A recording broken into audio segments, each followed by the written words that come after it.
कि चलता रहूंगा पथ पर चलने में माहिर बन जाऊंगा। कि चलता रहूंगा पथ पर चलने में माहिर बन जाऊंगा, या तो मंजिल मिलेगी या अच्छा मुसाफिर बन जाऊंगा। जय हिंद। आज हम लोग क्लास 8 प्रश्नावली 2.2 का क्वेश्चन नंबर 6 से 10 तक हल करेंगे। क्वेश्चन नंबर 6 बोला है, पिल्लू के पास 1 रुपये, 2 रुपये एवं 5 रुपये कुल 160 सिक्के हैं, जिनका कुल मूल्य 300 रुपया है। यदि 2 रुपये के सिक्कों की संख्या 5 रुपये के सिक्कों की संख्या के तिगुनी हो तो उसके पास प्रत्येक प्रकार के कितने सिक्के हैं। यहाँ सोचना है कि हम 2 रुपये के सिक्कों की संख्या को x माने या 5 रुपये के सिक्कों की संख्या के x माने। तो यहाँ बोला है कि 2 रुपये के सिक्कों की संख्या 5 रुपये के सिक्कों की संख्या की तिगुनी है। यानी अगर हम 5 रुपये के सिक्कों की संख्या को मालूम कर लें, उसमें 3 से गुना कर देंगे तो 2 रुपये के सिक्कों की संख्या निकल जाएगा। तो आइए इस क्वेश्चन को हल करते हैं। माना 5 रुपये के सिक्कों की संख्या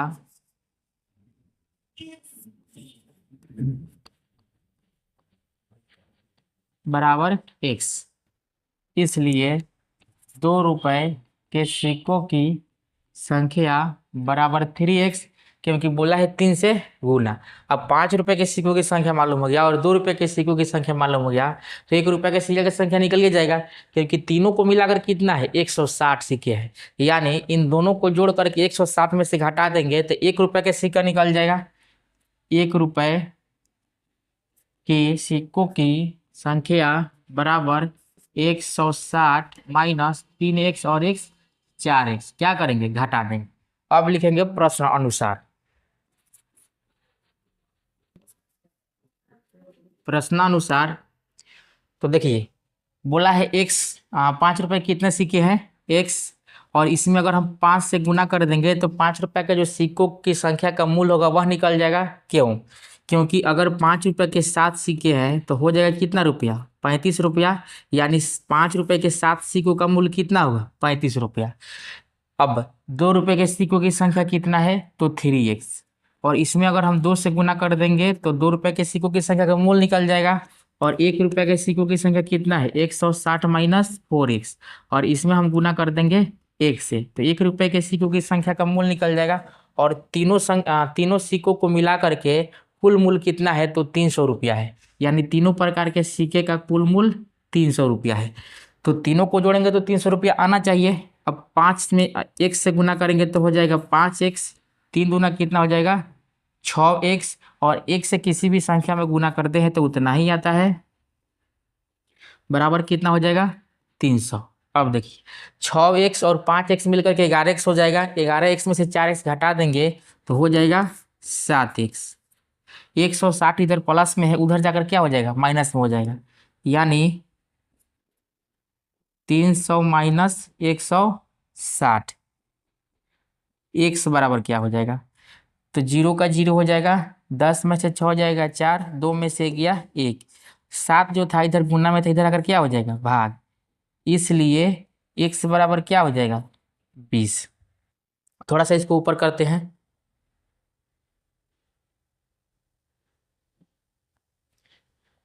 तो यहाँ देखना है कि 5 रुपये के सिक्कों की संख्या को हम क्या माने हैं, x माने हैं। तो लिखेंगे अतः 5 रुपये के सिक्कों की संख्या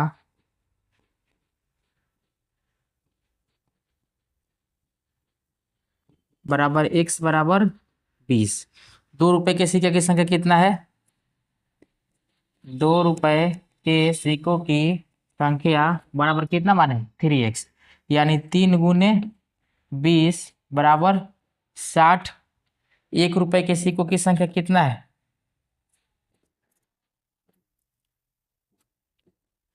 तो 1 रुपये के सिक्कों की संख्या 160 माइनस 4x, यानी 160 माइनस 4 गुने 20, तो कितना हो जाएगा 20 चौका 80, और 160 में से 80 घटेगा तो कितना हो जाएगा 80।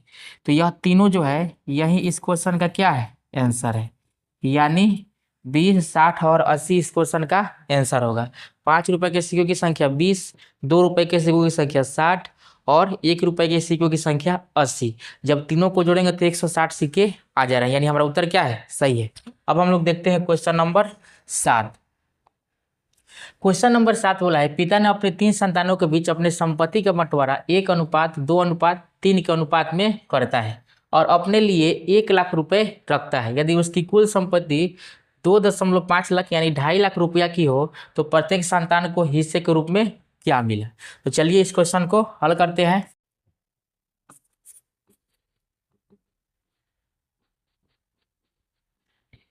माना पहले संतान को 100 रुपया, दूसरे संतान को 2x रुपया तथा तीसरे संतान को 3x रुपया मिला। और पिता अपने लिए कितने लाख रख ले रहे हैं तो 1 लाख रुपया रख ले रहे हैं और सब जो उनके पिता का जो कुल संपत्ति है वह कितना है तो 2.5 लाख रुपया है। यानी इन तीनों संतानों को और पिता जो अपने लिए रखे हैं इनको मिला करके 2.5 लाख रुपया आना चाहिए। तो लिखेंगे प्रश्न अनुसार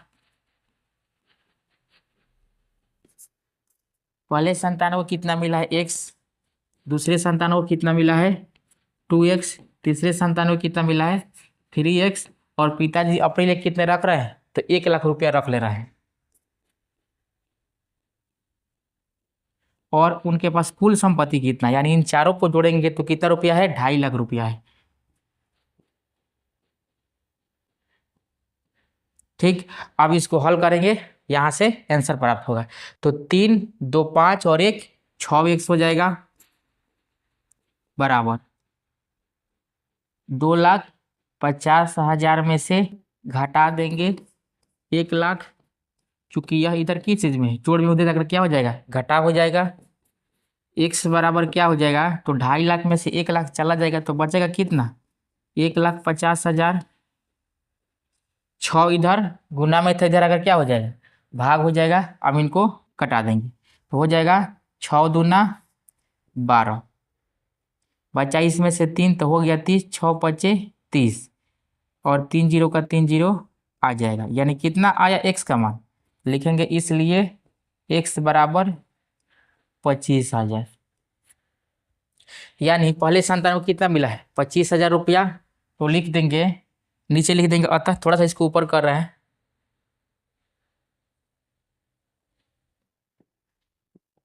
लिखेंगे अतः पहले संतान को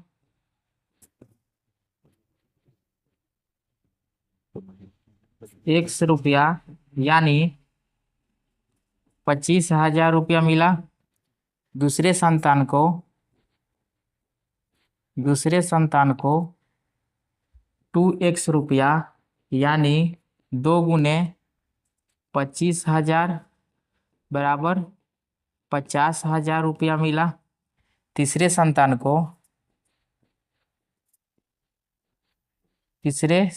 को 3x यानी 3 गुने 25,000 बराबर 75,000 रुपया मिला। यही तीनों जो है इस क्वेश्चन का क्या है उत्तर है। अब हम लोग देखते हैं क्वेश्चन नंबर 8। क्वेश्चन नंबर 8 बोला है 11 के लगातार 3 गुणजों का योग 231 है तो उन्हें ज्ञात कीजिए। देखिए गुणज का मतलब होता है पहाड़ा। अगर मान लीजिए कि 11 का पहला गुणज 22 है तो दूसरा कितना हो जाएगा 33, चूंकि बोला क्या है लगातार यानी 33 प्राप्त कैसे हुआ तो 22 में 11 जोड़े हैं तभी तो 33 मिला है।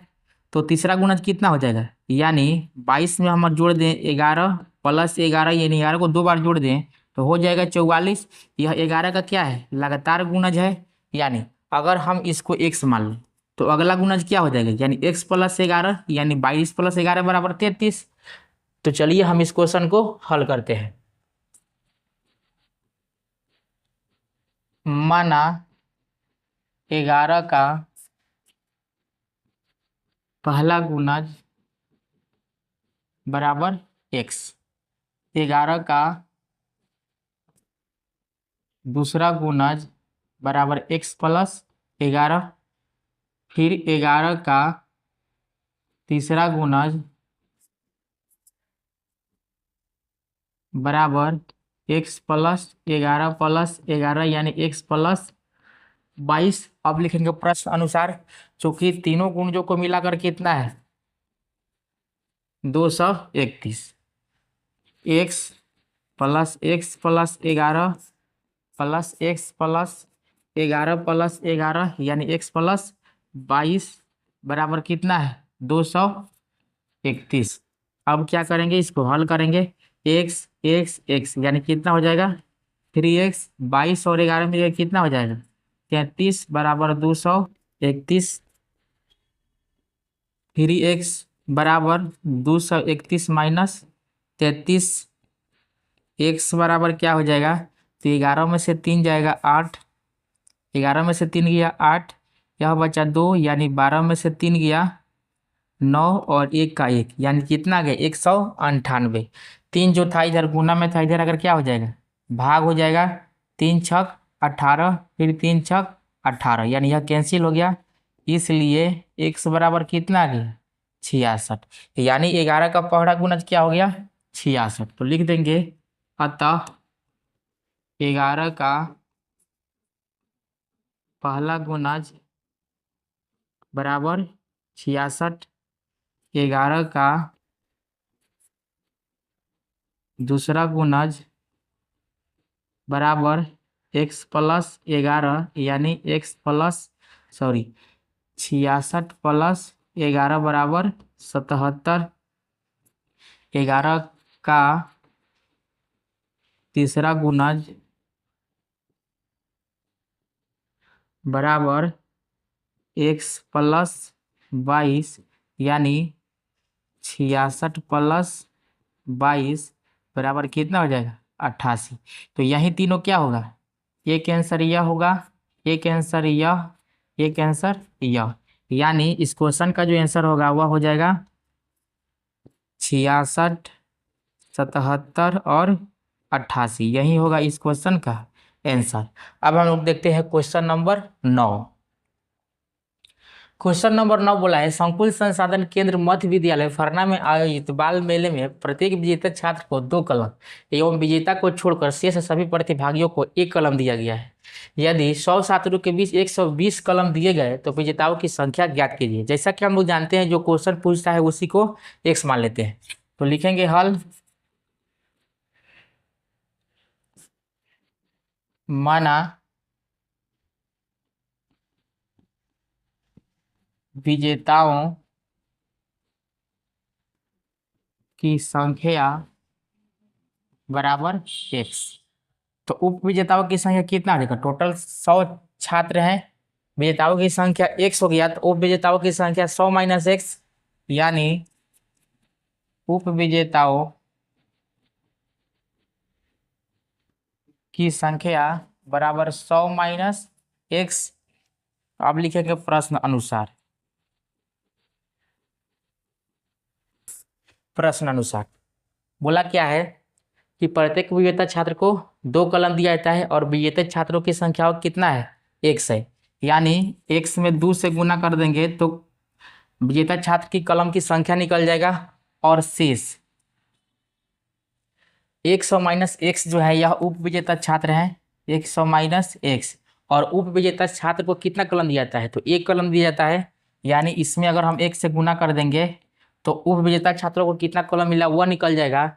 और टोटल कलम कितना वितरित किया गया है तो 120 कलम वितरित किया गया है, यानी विजेता और उप विजेता को मिलाकर के 120 कलम दिए गए हैं। ठीक, तो जोड़ देंगे दोनों को तो कलमों की संख्या निकल जाएगा। अब यह कितना हो जाएगा 2x, एक से किसी भी संख्या में गुना करते हैं तो वही आता है, यानी 100 माइनस x बराबर 120।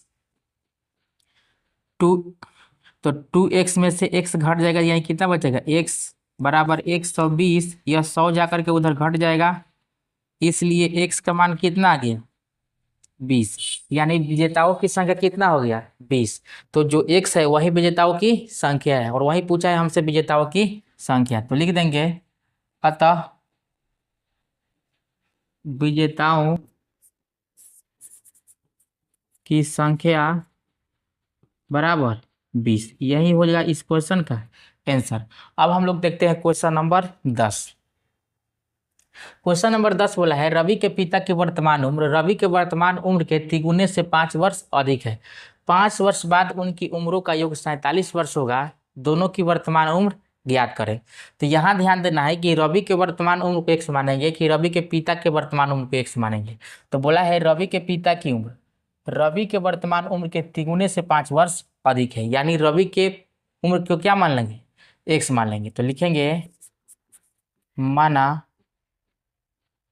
रवि का वर्तमान उम्र बराबर x वर्ष।